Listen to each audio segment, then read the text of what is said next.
अमरावती महानगरपालिकेच्या निवडणुकीचं वारं झपाट्यानं वाहू लागलंय। अशातच आज या निवडणुकीच्या प्रचाराची धुरा थांबणार आहे। मात्र आपण जर पाहिलं तर अमरावतीच्या साईनगर या प्रभागात तिरंगी लढत या ठिकाणी पाहायला मिळाली।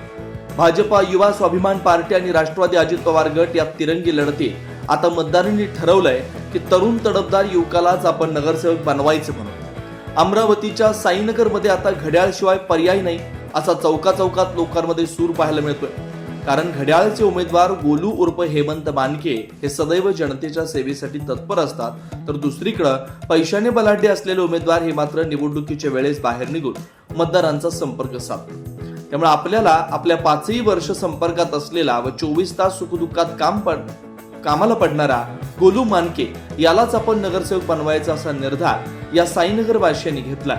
त्यामुळं येणाऱ्या 16 तारखेला साईनगर प्रभागात घड्याळाच्या 4ही उमेदवारांना मतदारांनी निवडून आणण्यासाठी एक मत दर्शवलंय।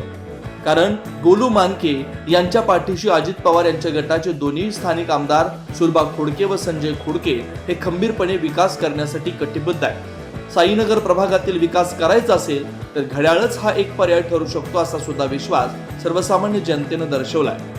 16 तारखेला गुलाल हा साईनगर मध्ये घड्याळालाच असेल हे चित्र आता जवळपास निश्चित झालंय।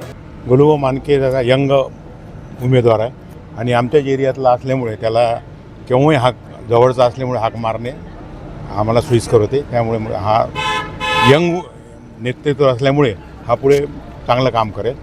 आणि 4 वर्ष झाले इलेक्शन लेट उशिरा लागले। 4 वर्ष या प्रभागाला कोणीच वाली नव्हतं, म्हणजे नाल्या वगैरे पाल्यात तुडुंब भरलेले आहे।